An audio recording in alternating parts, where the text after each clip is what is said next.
I'm Lydia Mashburn, Policy Director for Chairman Ron Paul's Subcommittee on Domestic Monetary Policy. On behalf of Congressman Ron Paul and his office, welcome to the second in our three-part afternoon tea lecture series on the basic principles of money. Today's question is going to be, what is constitutional money? This is following up on our first lecture, which was, what is money? At that lecture, if you missed it, we had Professor Joe Salerno come and talk about money.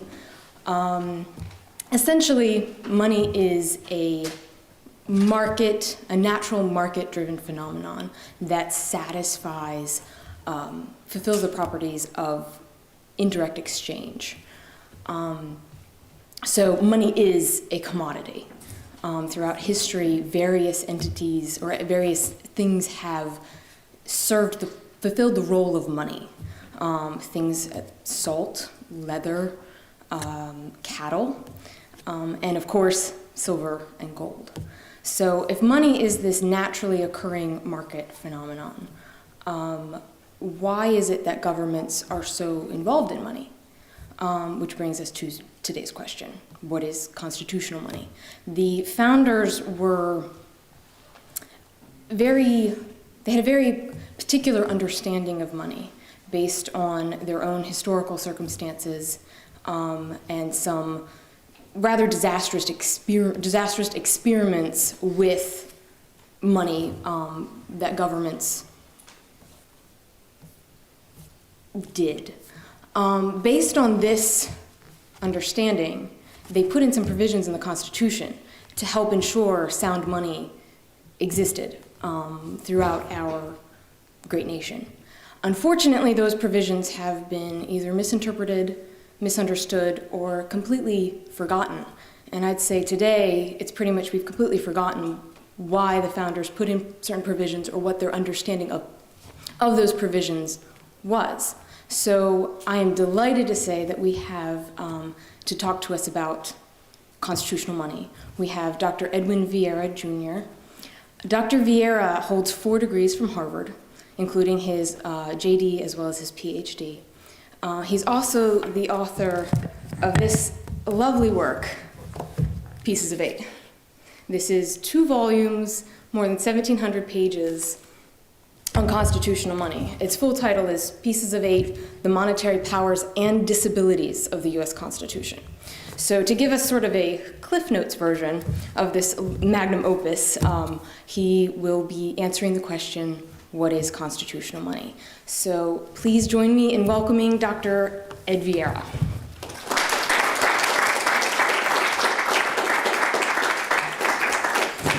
Thank you, Lydia. Thank you, ladies and gentlemen. What is constitutional money covers essentially 3 centuries of American history, so put your seatbelts on because we're going to have a very fast flight. And as Lydia pointed out, governments have historically become involved in monetary questions. And the reason for that basically is redistribution of wealth. Whoever controls the substance and the supply of money at the source can do a great deal of redistributing wealth, either directly through government expenditures or indirectly through government involvement with the private sector. So keep that in mind as we go through some of these historical principles. Now, to understand the Constitution, one has to really do more than simply read it. You have to put yourself in the historical context of we the people, the framers, the founders. You have to put yourself in the political context, in the legal context, and in the linguistic context as well, because there's some pieces of terms of art, terminology, legal terminology, used at that time, which don't quite correspond to the terminology we use today, or at least the original meaning has been lost. Now, historically, if you go back to the colonial period, pre-constitutional period, The colonies, generally speaking, had no power and did not claim a power to coin money. There were some desultory attempts in Massachusetts and Virginia, but they mostly fizzled out because that power was one of the prerogatives of the king and was jealously guarded. And if you read Blackstone's Commentaries on the Laws of England, which anyone who wants to study the Constitution should start with, because it puts you into that historical legal context of Anglo-American law at the time, Blackstone discusses this prerogative of the king, which was essentially to take a standard, the pound sterling was the one that England adopted, and then arithmetically regulate the values of all of the coinage with respect to that standard. Pretty simple process. Now, some of the English kings, Henry VIII especially, Edward VI, well, Edward VI was a minor, so the people around him, engaged in debasement of the currency. And Blackstone went out of his way to point out that if this wasn't a usurpation, it was certainly an aberration under the English Constitution. So that was the basic principle of coinage, but it didn't have much to do with the colonies per se because they weren't in a position to coin money. So the colonies were using two sources of coinage. One, English coinage, of course, they're English colonies. And secondly, foreign coinage, which was coming in through foreign trade. And in fact, the major foreign coinage that was used was coming from Central and South America. And that's why in 1704, in a proclamation of Queen Anne, in 1707, Statute of Parliament, the Spanish milled dollar was established as the standard for all foreign coins within the colonies. Now, I emphasize this Spanish milled dollar because you're going to hear about this again. The Spanish milled dollar was silver coin. Actually, the Spanish unit was the real. And there were 8 reals in a silver dollar. And in those days, there wasn't a tremendous amount of coinage. And people would cut, literally cut Spanish mill dollars into little wedges. And there were 8 potential wedges, and they were called bits, colloquially. And 2 of those bits made up a quarter. And 4 of those bits made up a half. You following this now, all right? And this is why Wall Street, until a few years ago, quoted stocks in eighths, quarters, and three-quarters. They were referring back to this original monetary system. All right, so here were the colonies using the coinage that was supplied from England and supplied through especially the Spanish trade, and one part of that, of course, was the infamous triangle trade, the slave trade between New England, Africa, and the West Indies, right? But that wasn't really sufficient, or at least they didn't believe that it was sufficient for their economy, so the colonies started generating paper money. And they emphasize those 2 words because money was always considered to be coinage, gold or silver. And then there was this other thing, this paper money, which was a different concept entirely. And it's interesting to see how those statutes come out. Typically speaking, you'll see first a statute that deals with raising troops to engage in some kind of military adventure, especially in New England, where they're going after the French and the Indians in Canada. And he'll be the statute raising so many troops and so much equipment, all the logistics that are involved, and then as part of that statute, or as the next statute in the line, is a statute for emitting bills of credit. That's the special term of art, a bill of credit. That's what they called paper money in those days, because it was a bill, a note, a promise, in essence, to pay, some kind of a debt instrument based on somebody's credit back there. And it was typically the credit of the colonial administration, and it might have been paid off in terms of taxes, so you could take your bill of credit and pay your taxes or other public dues with it. Or it might have been a redeemable bill of credit at some point in the future that colonial administration would pay in silver or gold, supposedly the face value of those notes. So these were the 2 forms that the colonial governments used. Parliament, however, did not like the emission of bills of credit. English merchants did not like to be paid with bills of credit, especially colonial bills of credit that were made legal tender, that could be forced on a creditor. So Parliament passed 2 statutes in the middle 1600s, extremely limiting the ability of the colonies to emit these things, especially with legal tender character. All right, so there's the background. Now we come to the period of the War of Independence. The 13 colonies become 13 independent states and now start asserting for themselves the full panoply of governmental authority with respect to essentially everything. From potentially coining money, although none of them really did, all the way to raising troops and fighting a war. The first document of consequence that you need to think about is the Articles of Confederation, because that's the precursor to the Constitution. The Articles of Confederation created a Congress which had both legislative and executive authority. And it granted to that Congress the power to coin money and to regulate the value of money that was coined by the states, because the states were still claiming that they had this authority. Secondly, it granted to Congress the power to borrow money or emit bills on the credit of the United States. And notice they were treated as two separate powers: power to borrow or power to emit bills to create this kind of paper money, paper currency. And in fact, Congress used the second of those powers, didn't do any coinage of consequence. They put out a couple of base metallic coins. But they certainly used the power to emit bills. And they generated a paper money, paper currency called the Continental. And I think everybody knows the economic history of the Continental in the phrase, not worth a continental. For one reason or another, especially over issue and the fact that Congress had no power to tax, so that it really didn't have a credible way to say that it was going to redeem these things. The purchasing power of Continentals dropped terrifically, and eventually they went, I think, about 200, 212 to 1 when they were finally paid off. Now, the states also engaged in the printing of bills of credit of their own. So you had bills of credit coming out of Congress, you had bills of credit coming out of the states, and you had essentially a near hyperinflationary event that went on that period of time. Stagflation, wars won, you have stagflation, appreciation of all of these paper currencies. During the war, Congress had asked the states to make the Continentals legal tender so that they could be forced on merchants, especially, they could buy materials for the war. And eventually that didn't work out too well, even with price controls and all sorts of typical government intervention. They had to give that up, and legal tender provisions were repealed. So now we're in a position of essentially economic chaos. And what's interesting is that the same people who had fomented this economic chaos, the same people who had been in the Continental Congress, the same people who had been in the state legislatures, many of them now repair to Philadelphia for the Federal Convention to deal with the drafting, well, actually it was supposed to be the amendment of the Articles of Confederation. They end up drafting a new constitution.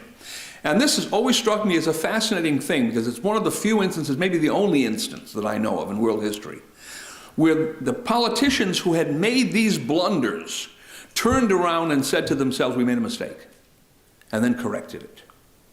And how did they correct this? Well, let's take a look at the provisions of the Constitution dealing with monetary affairs. First one, Article 1, Section 10, Clause 1. Article 1, Section 10 contains 3 clauses and a whole slew of limitations on the powers of the states. With respect to money, Article 1, Section 10, Clause 1, no state shall coin money. We're going to remove that power from the states, primarily because they didn't want 13 different types of coinage circulating. Article 1, Section 10, Clause 1, no state shall emit bills of credit, period. Any kind of bill of credit, whether it's a legal tender bill of credit or not. They didn't want state paper money anymore. No state shall make anything but gold and silver coin a tender in payment of debts. It's an interesting way to phrase it. No state shall make anything but gold and silver coin a tender in payment of debts, meaning there's a reserved power and actually a duty to make gold and silver coin a tender in payment of debts. And why were they concerned about that? Well, what are debts? Typically, debts are some kind of obligation that arises in the commercial realm. At least the most important of them do. So dealing with commercial transactions, where were most commercial transactions, if they came to litigation, going to be settled at that time? Well, in the state courts. There were no federal courts. Right? So what they were looking at was a situation where the merchant class was going to go into the state courts, and the state courts were being told by the Constitution that when you issued a judgment on this debt, it had to be payable in gold and silver coin. It could not be made payable in something else as a matter of state law. So now if you look at the state level, you have a gold and silver economy, absolutely. Where is this gold and silver coin going to come from? Well, we'll get to that in a moment. What about the congressional side, Congress side? Article 1, Section 8. Article 1, Section 8, Clause 5. Congress has delegated the power to coin money, regulate the value thereof, and of foreign coin. All right, so we have coinage taken away from the states, coinage given to Congress. Pretty clear that Congress's power, at least as a government, to coin money is exclusive because the state's power has been completely removed. There's this interesting language, regulate the value thereof. And that takes you back to Blackstone. Blackstone told us how to do that. If you have a unit of silver, and this coin has twice as much silver in it, then it's worth 2 units. If it has half as much silver, it's worth half a unit, whatever that unit may be. When you factor gold into the equation, you have another element to look at because the exchange rate between gold and silver in the marketplace is never 1-to-1. It's never been 1-to-1. It probably never will be 1-to-1. Gold has always been more valuable in the marketplace than silver. So you have to factor in that market ratio. So if a gold coin has the same weight as a silver unit and the ratio in the market is 10-to-1, that gold coin is worth 10 units. Again, it's simply arithmetic. That's regulation of the value. And of foreign coin. Now, why were they interested in that? Well, because they wanted to monetize the entire gold and silver coin of the world as part of the American monetary system. And if you look at what happened early on in the area of tariffs, customs duties, you'll see exactly how that worked. Foreign merchants come into the United States, bring in their goods, they have to pay some customs duty. Paid in what? Well, typically they would pay in some kind of foreign money. That's what they would have, right? So Congress passed a series of statutes right away setting out the various foreign monies that would be acceptable and what they were worth, the regulated value of those foreign monies in terms of the United States standard. Now, of course, this brings you to that question. What is the United States standard? Well, the Constitution talks in 2 places about dollars. Article 1, Section 9, Clause 1, the slave tax clause, so-called. A tax of $10 on every person imported into the United States. Some of those persons might have been indentured servants, or possibly they might have been free people who were being brought in some way, but that was directed to the slave trade. And then, of course, the 7th Amendment. Jury trial in any case in which the issue is of greater value than $25 or more, $25 or more. Does the Constitution define the word dollars? No. Well, there are quite a few words in the Constitution doesn't define. One of the few that it does is treason. When you look at that, that's a good example because they wanted to narrow the definition. The English definition of treason was extremely broad. It was a political crime, essentially. But most terms in the Constitution are not defined. You're supposed to know what they mean. And at that time, people did know what they meant. The dollars that they were talking about were what dollars? From 1704 and 1700, what dollars? The Spanish mill dollars. And how do we know they were talking about this? Because the Continental Congress, under the Articles of Confederation, adopted the Spanish mill dollar as the American dollar. It was Thomas Jefferson who proposed that. So when the Constitution is written and refers to dollars, they're thinking back to what was done under the Articles of Confederation and proposed by Jefferson and adopted. They're thinking back to this Spanish mill dollar. And of course, if you go historically and try and find anything else that was called a dollar in those days, you will become frustrated very quickly. So it's fairly clear that the standard in this system is to be the dollar. What is a dollar? Again, we come to Mr. Jefferson and Mr. Hamilton. This is one of the few things on which they agreed. During the first Washington administration, Jefferson was Secretary of the State, and Hamilton was Secretary of the Treasury. And the question is, all right, the dollar is the standard. What is a dollar? These were pretty practical men. They went out and they got some merchants, and they said, go out to the marketplace and do what we would call today a statistical sampling or analysis, and get what appears to you to be a good sample of Spanish mill dollars that are circulating by tale in the economy, T-A-L-E. And that means they're taken at sight. Because obviously when a coin is worn sufficiently, people don't take them at sight. Then they have to go in to be remelted somewhere.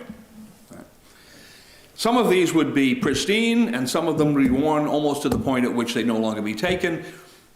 They went out and they did this analysis, melted them down, divided by the number of coins, and they said the average Spanish mill dollar that's now circulating in the economy contains 371 1/4 grains of silver. And they put that into the Coinage Act, the Mint Act of 1792, which says that the unit, dollar or unit, shall be of the value of the Spanish mill dollar as the same as now current and to contain 371 1/4 grains of silver. Notice the language. Shall be of the value of the Spanish mill dollar. What are they talking about? Value is weight of silver that it contains. Not purchasing power as we think of today, but the actual weight of the coin. As the same is now current. Current. Latin, curro, currere, to run. All right? Running in the marketplace, accepted in the marketplace. So what they were doing in that statute was determining an historical fact. They were determining as a historical fact what that word in the Constitution meant, because it was out there in the marketplace. Now I suppose today we could come back if we could find that bar of melted silver that they had somewhere off with the Ark of the Covenant there, hidden away right in the archives. And we gave that to some top-flight analytical chemists. We might be able to come up with a more accurate number. Right, 371.32, 370.90, now whatever it would be. It's essentially irrelevant, because whatever the unit is, it's arbitrary. But it's fixed, or it was fixed in 1792. That's the unit. Well, what do they do with the gold coinage? In that same statute, they created gold coins. Do they call those dollars? Well, of course not. You can't call something by a name that doesn't apply. They call them eagles. And they gave them values in dollars by looking at what? Their weight and what was the exchange value in the marketplace at the time, which was about 15 to 1. So there was the system. And there's absolutely no other way to interpret what was done there, because actually there's 100 and something years of history that ties it all together.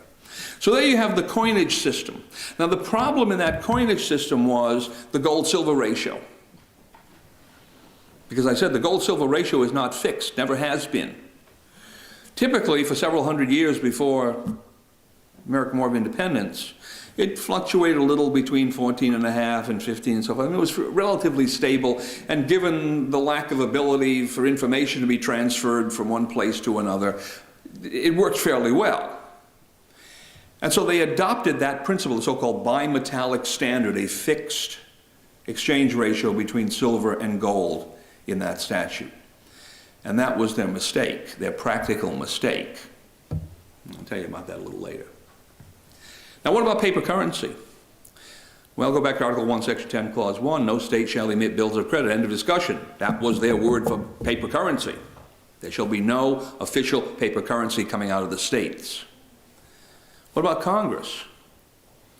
Remember, the Articles of Confederation had the power of Congress to borrow money or emit bills on the credit of the United States.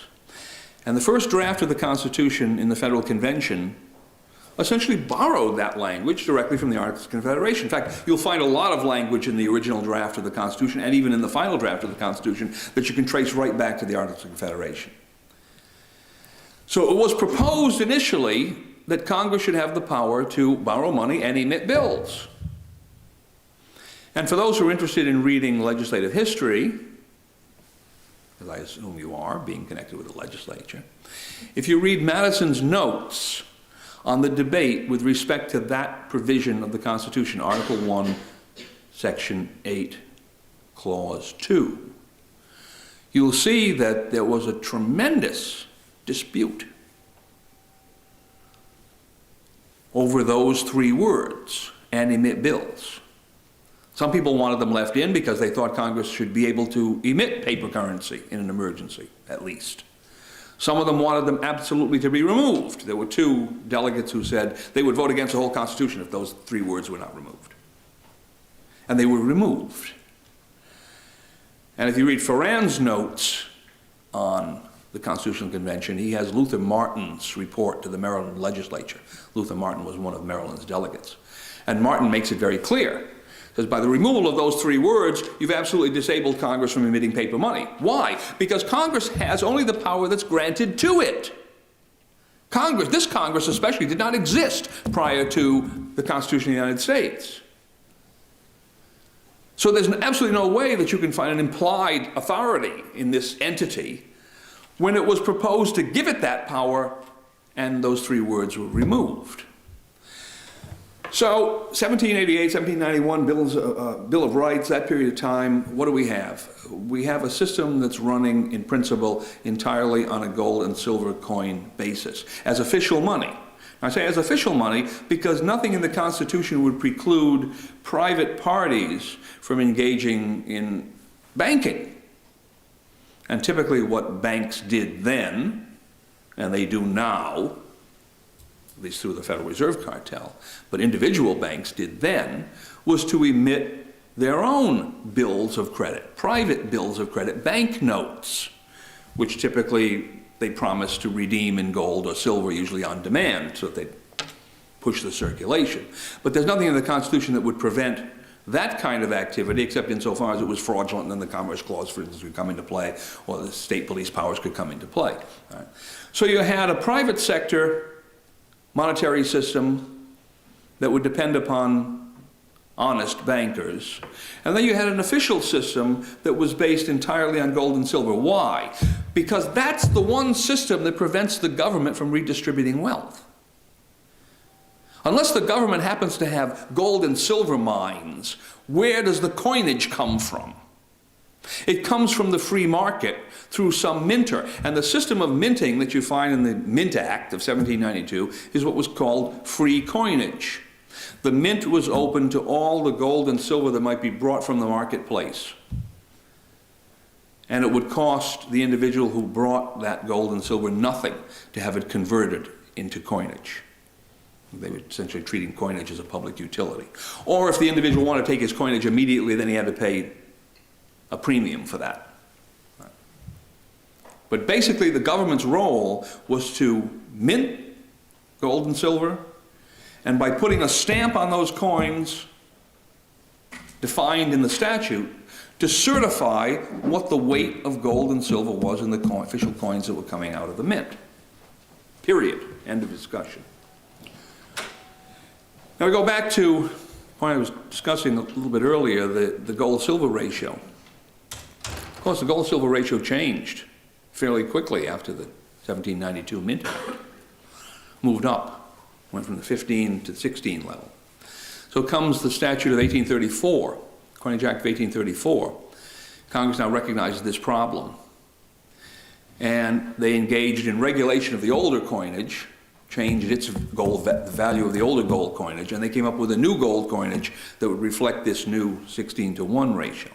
Now, what was interesting that at that time, there was a Senate committee, coinage committee, that recommended what I think everybody today would recognize as the right thing to do. They said, look, let the gold coins float. That's our term, not theirs. Don't give them a dollar denomination. We're calling them eagles anyway. Simply put a weight denomination on them. And let the marketplace determine from day to day what these gold coins are valued in terms of the silver dollar. But apparently traditionalism overcame innovation, as it were. And so they stuck with the bimetallic ratio. And apparently there was also lurking in the background the idea that if they used that fixed ratio, they'd be able to put pressure on the Bank of the United States.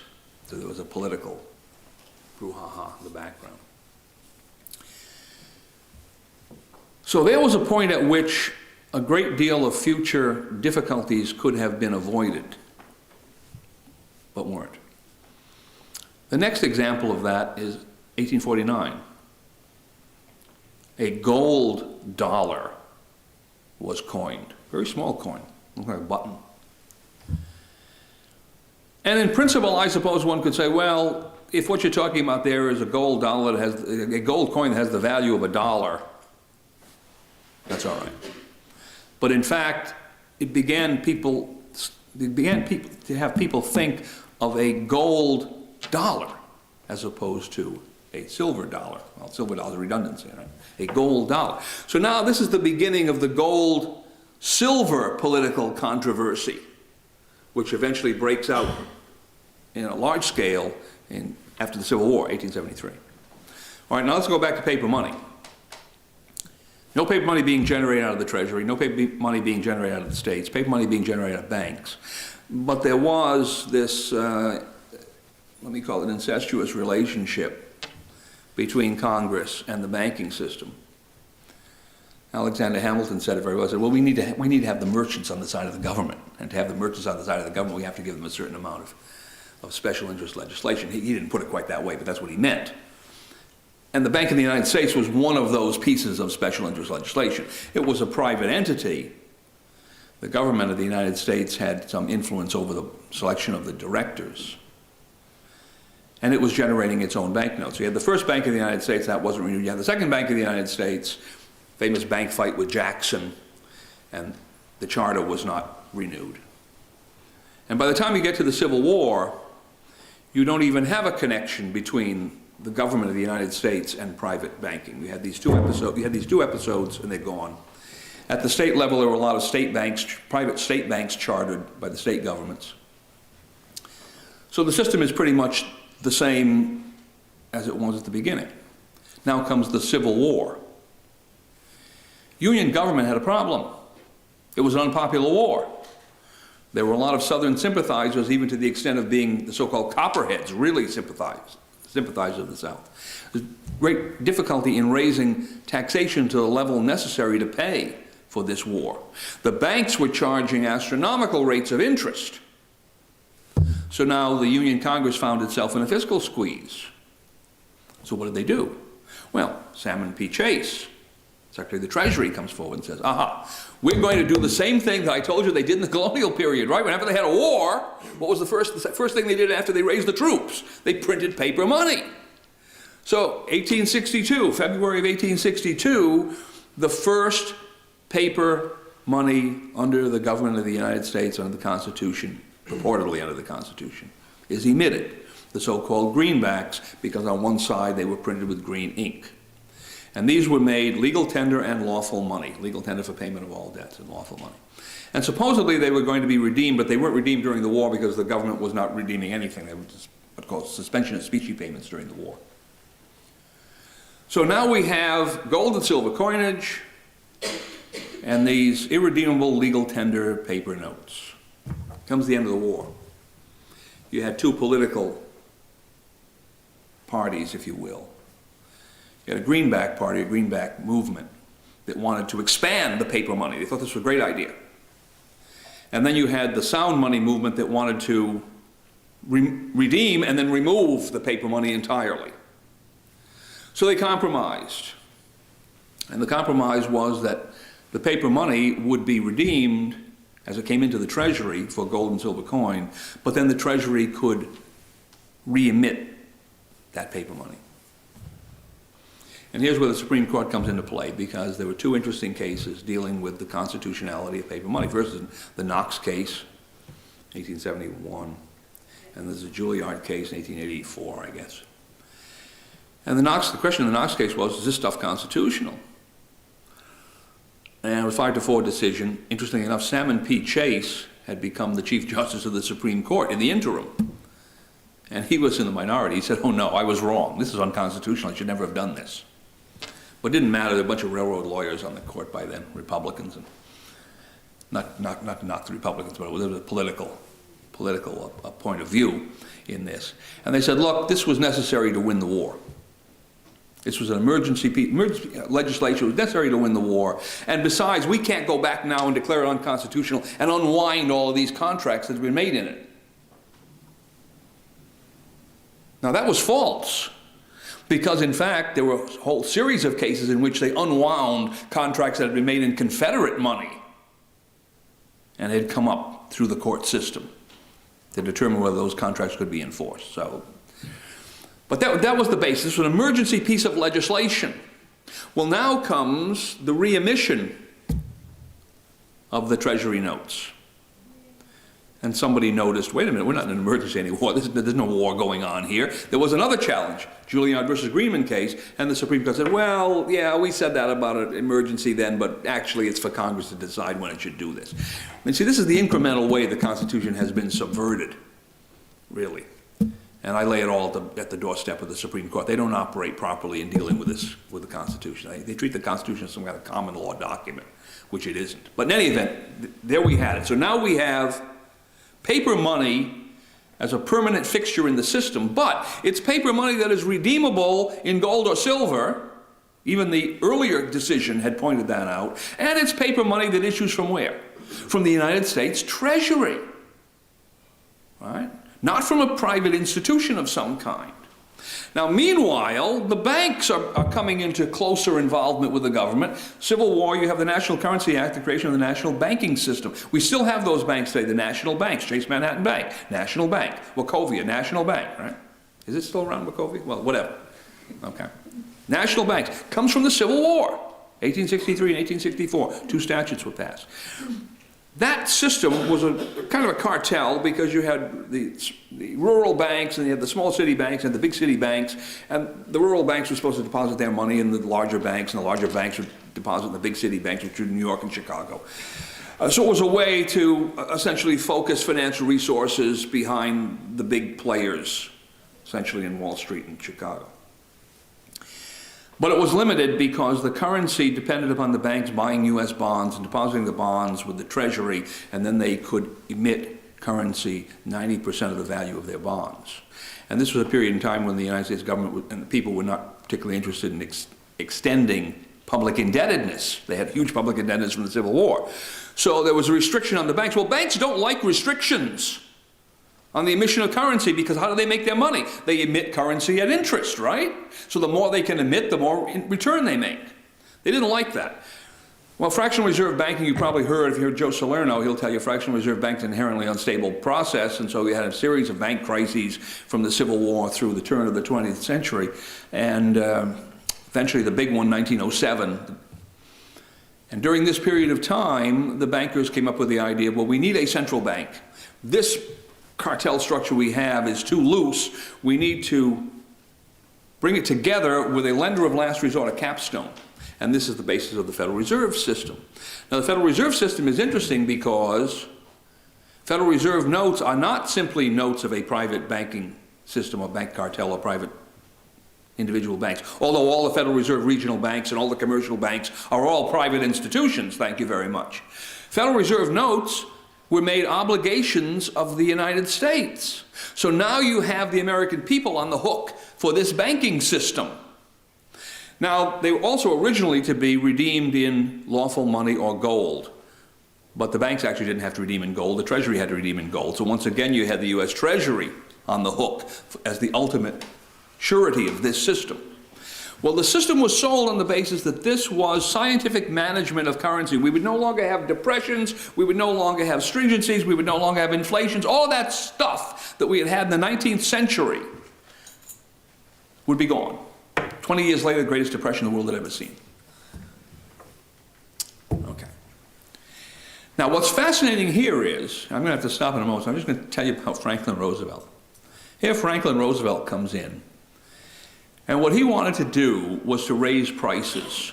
That was the theory of the New Deal, right? Prices are being driven down by the Depression, and we need to raise prices, so we're going to kill pigs and pour milk in the street and do all this other stuff to raise prices. And one of the ways he wanted to raise prices was to depreciate the value of the gold currency, the gold dollar, the dollar of actually the Coinage Act of 1900, which had finally settled on this gold unit. He wanted to depreciate that value. And he did that how? He did that by seizing all the gold from the American people and then simply putting an arbitrary value on gold from day to day until he came up to $35 an ounce. And you ought to read how he did that. I mean, his Morgenthau, Henry Morgenthau, Secretary of the Treasury, sometimes coming into Roosevelt while Roosevelt's lying in bed. And they just say, well, how much are we going to put it up today, Henry? Oh, how about 25 cents more? Okay, we'll just do that. It's completely arbitrary, right? Well, remember how I told you how the value of currency was, money was supposed to be set, right? Well, the ratio between gold and silver in the 30s never went below 50-1. So if Roosevelt had simply come in, if I had been Roosevelt's advisor, I would have said, Franklin, here's all we have to do. We have the wrong ratio between silver and gold. It's 16-1.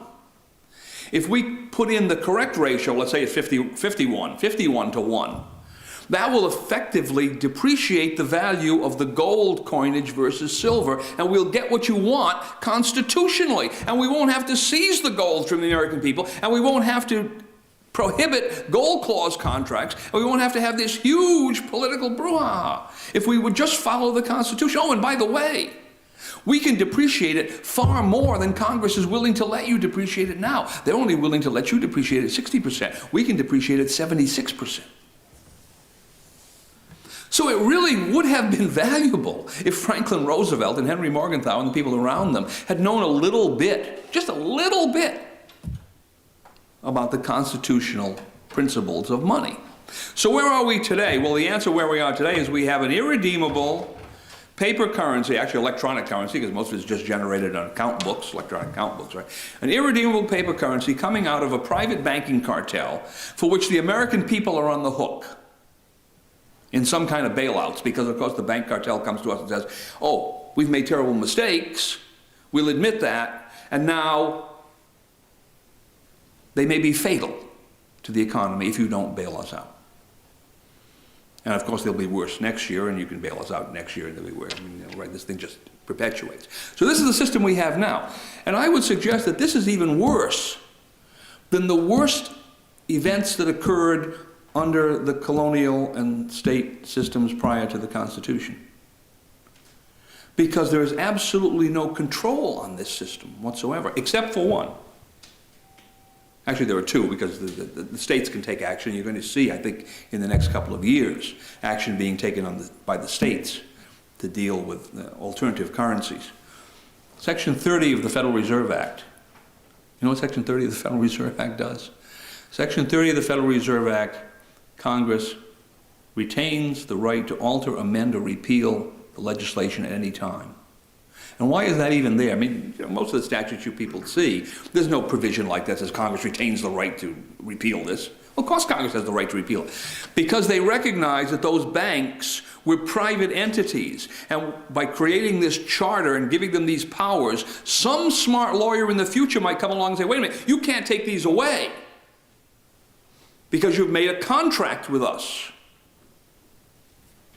And actually the Supreme Court said that a long time ago, that the legislature makes this kind of an arrangement, it may be a contractual arrangement, and it cannot be rescinded. So Congress put this in. It's also put in the Social Security Act, by the way, Railroad Retirement Act. There are a number of these provisions where Congress recognized it might have a problem in changing the terms of the deal, and so it put that kind of language in there. Well, that means the Federal Reserve System, the Federal Reserve Note, is what John Exer, now deceased, pretty famous banker, called it. It's an IOU nothing currency in the truest sense of the word. The banks don't owe you anything, and Congress can turn around and tell you it owes you nothing too. So I would suggest that you people, and the people you talk to, should begin thinking about just what we're going to do to correct this situation before the roof falls in. Now, I'll take whatever questions you have. Oh, well, the first question, of course, is how long, right? How long before the roof falls in? Well, I don't predict such things, but I'm willing to predict this. It will not be a depressionary phenomenon. It will be a hyperinflationary phenomenon. It won't necessarily start in this country. It could start in Europe, but it will be a hyperinflationary phenomenon. What I mean by that is 50% depreciation per month, minimum. And you know what's come out of every hyperinflationary phenomenon, at least in my knowledge in the world, except for one, because we had one, of course, in the time of the War of Independence. Except for that one, some kind of police state dictatorial system, always. Because the chaos that's generated by that event, especially at this time, you have the most complicated price structure in the history of the world. It depends entirely on essentially a stable monetary unit of some kind. When you blow that monetary unit out, what happens? the price structure collapses. You go to barter? How do you go to barter? What are the number of products out there? How do you settle on a product or a series of products, a small number of products, to be used as the bartering medium? Essentially impossibility. So we're looking at an unprecedented situation. If this currency system goes into hyperinflation, you're going to have an economic collapse. The world just, I mean, you can't contemplate what it's going to be like.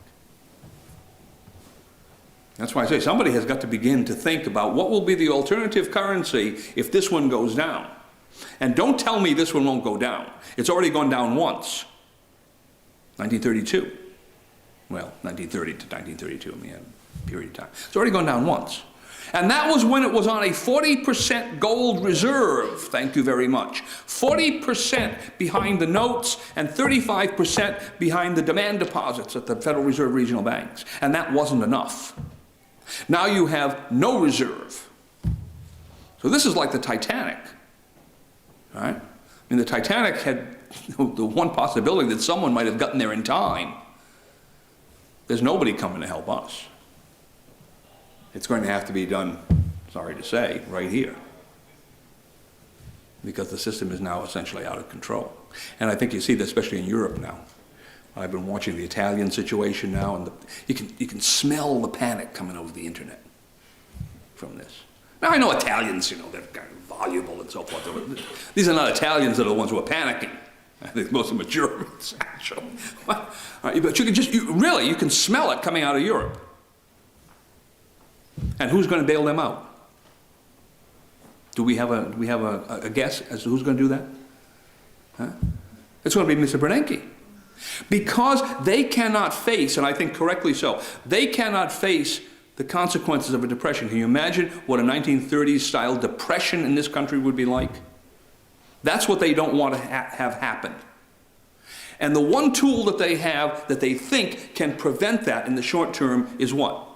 Quantitative easing, inflation, generating money, generating paper currency, bills of credit, bills of discredit, because they're not going to be paid, right? Bills of discredit. We keep generating this stuff, and we hope that something will happen, right? We're playing for time financially. But I think it was Machiavelli who said, that's a fallacy, because time brings all things, bad as well as good. And the only solution here, I think, is to come up with an alternative currency. And a lot of people have proposed exactly how to do this. This isn't something that's difficult. It's on-the-shelf technology. We could set this thing up in 30, 60 days after the statute was passed. An alternative sound currency based on silver and gold. Start using that in the marketplace. Start transitioning the governments into using it for purposes of taxation and spending. And let the banks figure out how to solve their own problem. Because we can't figure it out. There's a problem of what's called rational economic calculation, which is the problem of all central planning. There is no way to figure out from the top down how to reform this system. It has to be figured out from the bottom up through the marketplace. And to do that, you have to give the marketplace an alternative sound currency to be able to generate a price structure that works, which is what we're going to discover very shortly we do not have. Interesting problem. You know? I've been doing this for a long time, and I never thought it would get to this. All right? I thought I'd miss out on watching it. But no. So I wouldn't want to be anywhere else. This should be fascinating to see how this plays out. Yes, sir.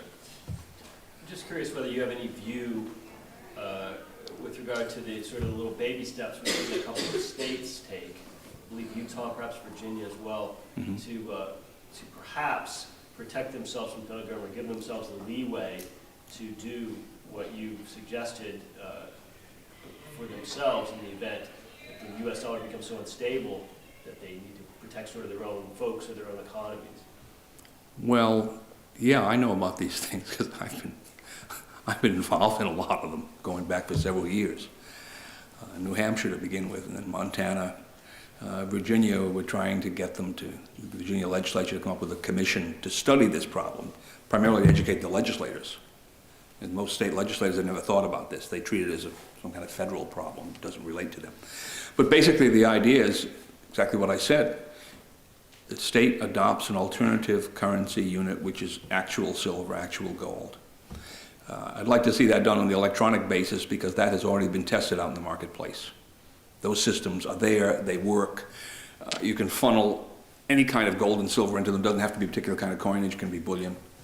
And they're capable of working down to very small amounts. One of the private companies out there, goldmoney.com, founded by a fellow by the name of James Turk, whom I've known for a long time. They're down now to, I think, 1,000th of a gram of gold and 1,000th of a gram of silver that they'll use in transactions. Well, now you're making small change in gold. Right? And that was always the problem in the coinage era. You had coins of certain sizes, and then what was worked out in between. Well, you had to have some kind of token coinage, or you had to have some kind of paper credit or whatever. It was rather cumbersome. And if you look at it today, it's even worse because what's the value of a American Liberty silver dollar, 1 ounce, the coins that are now coming out of the mint under the 1985 Act? Well, it's what, somewhere between 35 and 40 Federal Reserve notes, right? So your $1 silver piece is worth 35 of these other things in the market. Well, that's not going to be too useful in the supermarket. Well, it will be later. I mean, when the hyperinflation sets in, it'll be very useful. But right now it isn't. So it'd be a little, or the American Eagle gold coin. What are those? They're probably close to 2,000 now, 1 ounce of gold in coin form. So if you look at the coinage system that we have, once again, because Congress, because they're the ones supposed to be doing the coinage here, because Congress has not kept up to date with our problem, we have a coinage system that really is not workable. The states can't coin money, so we couldn't see any reform there. But the states can make gold and silver tender in payment of debts, and they can certainly use these electronic systems. The Supreme Court already ruled on that twice, not electronically, but they ruled on the right of the state to have an alternative currency of its own. So we don't have to worry about the legalities of the thing. And if that were done, let's say it were done in Virginia, I wouldn't want to take some, I mean, Montana's kind of a backwater, people might not pay attention to it, but here's Virginia's right next to DC, right? But Virginia does this. What do you think the influx of capital into Virginia is going to be? Virginia will be the only polity in the entire world that has a sound money system. And you don't think that other states that border Virginia might say, oh my goodness, it would be to our advantage to pick this up too, because we have cross-border trade, right? And on it goes. And of course, this particular system, if you use the electronic system, international trade. Because everybody can be tied in through the internet to it. That's the way it runs. So as I tell these legislators, I say, listen, 30, 60, 90 days after the statute, you tell me how fast you want it done. We can have this up and running. And what it would mean is that the average Virginian, because you'd have to tell them to do this, every Virginian would get a debit card, and he'd be told how he goes on the internet and signs up for this thing, and how he transfers funds from his regular bank account into this. All very simple. You don't force him. If he wants to do it, fine. If not, but he has to have the capability.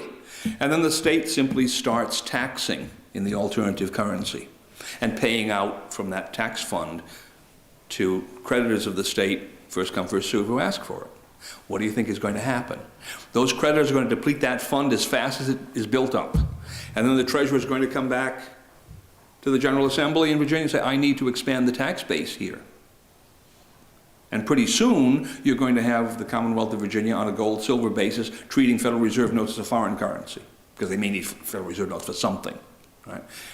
And you'll have the economy of Virginia, of course, following along with this, because the state has given them the mechanism, and the state, of course, is a big player in the economy. A lot of money passed through in state finance.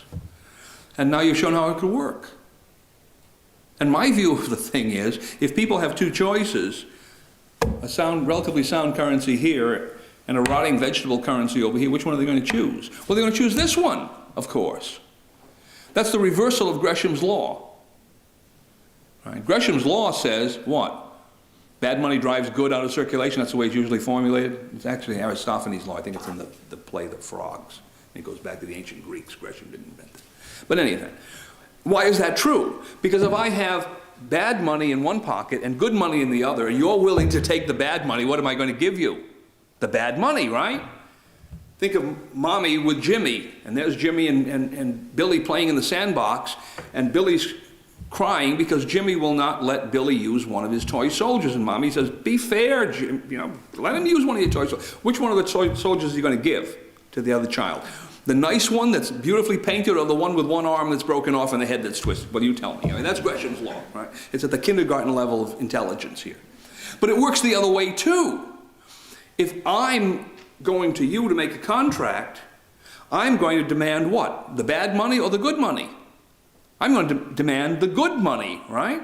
So we can reverse this whole system if you once put into play somewhere a significant player in the marketplace, has to be a fairly large size, that's using this good money, and we can force that through taxation. Start off with a certain amount of state taxation. Now, Congress could do this too. You know, maybe I'm being facetious, but in principle, Congress could do this too. And I should think Congress would have more understanding of this problem. I mean, it's their power that we're talking about here, monetary power. The difficulty I have with state legislators always talking to them is, well, you know, we can't do that. States can't do that. And I say, wait a minute, Article 1, Section 10, you know, we go through this little litany of constitutional principles. Then eventually the little light bulb comes on in their head. Oh yeah, I guess we can do that. And then there's a problem. Well, what is the 6 o'clock news going to say about me? You know, I'm a gold bug, and they're going to make fun of me and that type of thing. You get into the political problem there. But as a practical solution, I shouldn't say solution, direction, there is no solution. This thing is going to happen. We can't stop it from happening. Right? But as a practical direction for putting a floor under mitigating the damage, I'm willing to bet a stack of Cougar grants that high. This is the only way it can be done. If somebody can think of another way that doesn't involve Congress passing, you know, I keep thinking, I rack my brain. I say, if someone came to me and offered me some huge fee to write a statute to correct the Federal Reserve problem through the Federal Reserve, could I do it? No. I think that would be the short answer. I can't take the money. I can't do that. It won't work. There's no way we can correct that. The market has to correct it. And the market will not correct it unless it has an alternative to work with it. As, I mean, Archimedes, right? Isn't he the one who said, I have to have, give me a place to stand, and I can move the earth with my lever. We need a place to stand monetarily. We need the alternative currency. And the example, go back to Weimar Germany. Everyone remembers Weimar Germany, right? 6 months, June, July, to the end of November, they blew the currency out. An egg that cost 80,000 marks in June, because they had a lot of inflation during the war and immediately after the war, approximately 80,000 marks was like 1 trillion marks at the end of November. And the first week of December, the currency was gone. How did they survive? Because they had a whole slew of alternative currencies circulating in Germany from other European countries, from the United States, from England. England wasn't considered a European country. And people were using these and making contracts in them. So they had a kind of black price structure in alternative currencies. So when that mark collapsed, the entire economy didn't go with it. Sir? Yeah, so you're assuming that we still keep the Federal Reserve, that states can create their own currency. Mm-hmm. But then, how about the banks themselves? Don't they still have to be a member? Either the state's going to have to create their own, like, state bank, or won't they have to be a member of the Federal Reserve? Well, there would be a state depository to deal with this alternative currency, because the alternative currency system is not really banking, it's warehousing. All right? And what I anticipate would happen is that if I were writing a complete statute for a state, I'd say, well, look, we need to set up some private institutions that would deal in what used to be called real bills, 30, 60, 90-day banknotes based on real commodities, because that kind of puts an underpinning to the use of gold and silver. Because a lot of transactions, you don't need to use the gold and silver if you have real bills. And those private institutions, I would imagine at some stage, they might also come into the depository, actually the loan function. See, the depository function is a warehousing function. The loan function is a different situation. And you can't have a loan bank which is paying on demand. The depository is obviously paying on demand, paying immediately, electronically. So you'd set up banks that were dealing with the 30, 60, 90-day real bills, and then you'd set up banks that would be, or that maybe those same banks would set up accounts that would be longer term. But you'd have to cut the fractional reserve aspect of the thing has to be cut out entirely. That's the devil in the details, as it were. You cannot lend short and borrow long for very long. And that's what fractional reserve system banks have always failed, because their notes are out there to be paid on demand.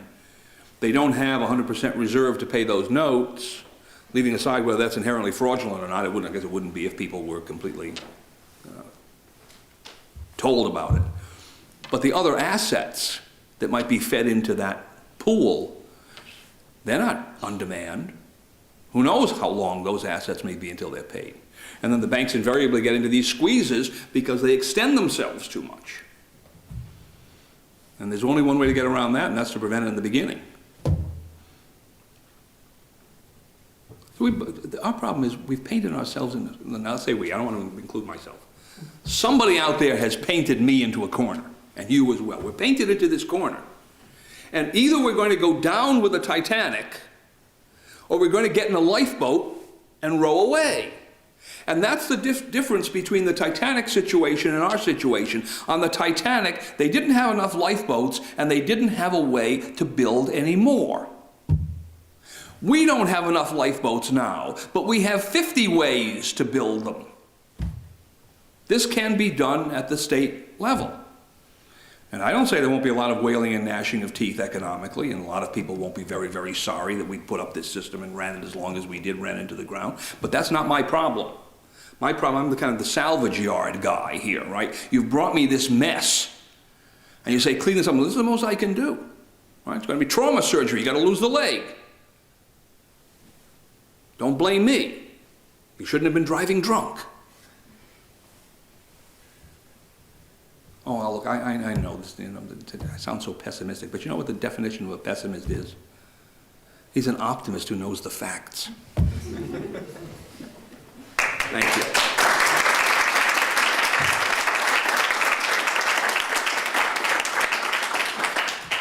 I'd like to thank you all again for coming today.